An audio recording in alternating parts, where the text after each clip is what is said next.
Inquiry करो, inquiry करो, inquiry करो। सुखू सरकार हाय हाय हाय हाय हाय। सुखू सरकार मुर्दाबाद, मुर्दाबाद, मुर्दाबाद। विमल नेगी की हत्या की सीबीआई इंक्वायरी करवाओ, इंक्वायरी कराओ, इंक्वायरी कराओ। विमल नेगी जी की हत्या की इंक्वायरी करवाओ, इंक्वायरी कराओ, इंक्वायरी कराओ। सीबीआई जांच क्यों नहीं होती? चक्कर है भाई, चक्कर है। सीबीआई जांच क्यों नहीं होती? चक्कर है भाई, चक्कर है। सीबीआई जांच क्यों नहीं होती? चक्कर है भाई, चक्कर है। सुखू सरकार के चक्कर को तोड़ दो, मरोड़ दो। सुखू सरकार के चक्कर को तोड़ दो, मरोड़ दो। सीबीआई जांच क्यों नहीं होती? चक्कर है भाई, चक्कर है। बंद करो, बंद करो। मुर्दाबाद। सर, बैकआउट किया है इंजीनियर विमल नेगी की मौत मामले में, क्या कहना चाहते हैं? क्या सीबीआई जांच की मांग कर रहे हैं? क्या है? आज विधानसभा में नियम 67 के अंतर्गत हमने नोटिस दिया था कि सारी विधानसभा की कार्यवाही को स्थगित करके चीफ इंजीनियर विमल नेगी की जो दुखद मृत्यु हुई है, उनकी डेड बॉडी रिकवर हुई है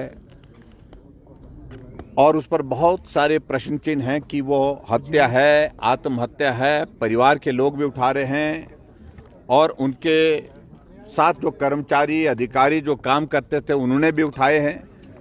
इसलिए हमने कहा था कि सारे काम को रोक करके आज सदन में चर्चा हो तो इस विषय पर हो कि विमल नेगी जी की जो मृत्यु हुई है उसके पीछे क्या कारण है।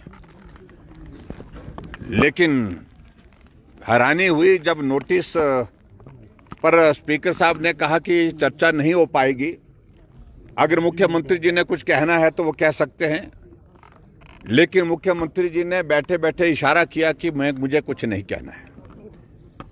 कल इस घटना के पश्चात हम भी अपनी संवेदनाएं व्यक्त करने के लिए, परिवारजनों को मिलने के लिए जो धरने पर बैठे थे और डेड बॉडी के साथ बैठे थे, एचपीपीसीएल का जो कार्यालय है उसके बाहर बैठे थे, वहां हम गए थे, सारे विधायक भी गए थे। परिवारजनों का सीधा कहना था कि सीबीआई जांच होनी चाहिए।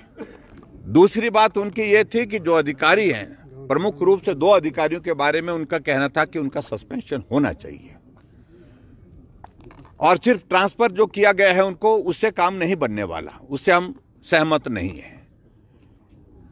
और उसके बाद उनके परिवारजनों से मिलने के बाद वहीं पर एसपी डीसी जो खड़े थे उनसे हमने बात कही कि गवर्नमेंट को आप ये जानकारी दीजिए कि परिवारजनों का ये कहना है, इस पर आप अमल करें, इस पर आप अपना जो स्टैंड स्पष्ट करें।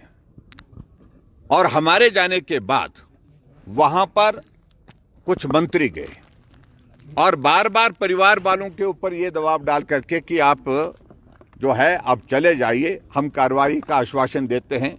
लेकिन परिवारजनों ने कहा कि नहीं, सारे मामले को लेकर के हम संतुष्ट नहीं जब तक कार्रवाई नहीं होती है। अल्टीमेटली एफआईआर दर्ज जो उनकी पत्नी है विमल नेगी जी की, उनकी तरफ से की गई और उसमें भी एक अधिकारी का नाम जो डायरेक्टर देशराज, उनका नाम का जिक्र है।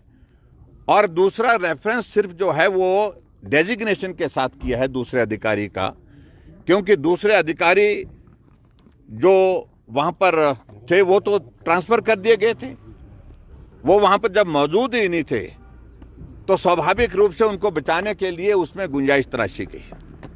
और आज जब हम इस विधानसभा के अंदर इस सारे मामले को लेकर के जब बात कह रहे थे कि एफआईआर दर्ज करने के लिए जो आग्रह किया है परिवार में, उसमें नाम दोनों में एक नाम है, दूसरा नाम मिसिंग है, नाम नहीं है। और दूसरी बात हम ये कह रहे थे कि हमने विधानसभा के अंदर पहले दिन से इस बात को लेकर स्पष्ट कहा था कि सीबीआई की जांच होनी चाहिए। सीबीआई की जांच के लिए सरकार करने के लिए तैयार है कि नहीं है, क्या आदेश देंगे मुख्यमंत्री? तो मुख्यमंत्री जी ने इशारा किया बैठे बैठे स्पीकर साहब को, मुझे कुछ नहीं बोलना है। लेकिन वहां से पार्लियामेंट्री अफेयर मिनिस्टर और रेवेन्यू मिनिस्टर जो है वो बोलने के लिए खड़े हुए और रेवेन्यू मिनिस्टर का इस प्रकार से कहना कि सीबीआई जांच क्यों करनी है, वो तो बोलते हैं आप लोगों के हाथ में है। सीबीआई को कह रहे हैं जो देश की सबसे बड़ी इन्वेस्टिगेटिंग एजेंसी है उसको कह रहे हैं कि वो आपके हाथ में है। मैं समझता हूं ये बहुत दुर्भाग्यपूर्ण है। इन्वेस्टिगेशन के लिए जो परिवार के लोगों ने मांग की है, उन्होंने कहा कि फिर इन्वेस्टिगेशन तभी संभव हो पाएगी जब सीबीआई की जांच इसमें होगी। और हमने इस बात को लेकर विधानसभा के अंदर पहले भी कहा है। तो सीबीआई के जांच के लिए आज भी उन्होंने स्पष्ट नहीं किया और सीबीआई की जांच के लिए उन्होंने मना कर दिया है। इसलिए हमने उचित समझा कि आज इस सारे विषय को लेकर के विधानसभा के अंदर नियम 67 के अंतर्गत काम रोको प्रस्ताव ला करके इसकी गंभीरता को समझते हुए हमको अपनी बात कहनी चाहिए। लेकिन दुर्भाग्य है, अंत में जब मुख्यमंत्री खड़े हुए तो उनका पहला शब्द क्या था कि भारतीय जनता पार्टी को आदत पड़ी है बात का बतंगड़ बनाने की। ये शब्द उनके मुख्यमंत्री जी की ओर से जब वहां पर सुने गए तो मैं समझता बहुत ही दुर्भाग्यपूर्ण। एक अधिकारी, ईमानदार अधिकारी जो अपने काम के प्रति जो है समर्पित थे, उनके ऊपर अनावश्यक रूप से दबाव और उस दबाव के चलते हुए उनको आत्महत्या करनी पड़ी या हत्या हुई है उनकी। इस सारी बात को लेकर के इन्वेस्टिगेशन की अगर बात भारतीय जनता पार्टी विधायक दल ने कही है तो मैं समझता हूँ ये बात का बतंगड़ नहीं है। ये एक सच्चाई इस देवभूमि में सबके सामने आनी चाहिए, उससे जुड़ी हुई बात है। इसलिए आज हमने भारतीय जनता पार्टी ने सदन से वॉकआउट किया है, सदन से हम बाहर आए हैं और हम आज भी इस बात को लेकर के स्पष्ट कर रहे हैं कि इस सारे मामले की जांच सीबीआई से होनी चाहिए, हर हालत में सीबीआई से होनी चाहिए, क्योंकि एचपीपीसीएल की वर्किंग पिछले लंबे समय से कंट्रोवर्शियल रही है। जिन अधिकारियों के नाम इसमें डाले गए हैं उन पर पहले से प्रश्न चिन्ह है। ये देशराज को एलिवेट जो है वो 5 लोगों को सुपरसीड करके जो डायरेक्टर बनाया गया, क्या कृपा हुई इन पर, महान कृपा जो मुख्यमंत्री जी की हुई है, इस पर भी प्रश्न खड़े होते हैं। और ये सारी चीज़ों को लेकर के अगर हमने आज बात कही तो मैं समझता हूं कि उस परिवार के भावनाओं को व्यक्त करने के लिए हमारे पास यही तरीका था विधानसभा सत्र के दौरान। Thank you. विपक्ष क्या ये कहना चाह रहा है कि पूरे मामले में हरिकेश मीणा की भूमिका है और सरकार बचा रही है? नहीं, देखिए, हम इस बात को लेकर के कह रहे हैं, हम नहीं कह रहे, हमसे ज्यादा परिवार के लोग कह रहे हैं।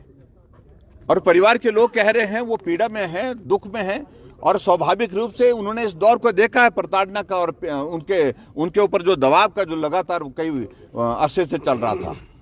तो ऐसी सूरत में जो परिवार की भावना है उनके साथ भी हम अपनी भावनाओं को व्यक्त करते हुए हमने भी कहा कि सीबीआई की जांच इसमें होनी चाहिए। Thank you.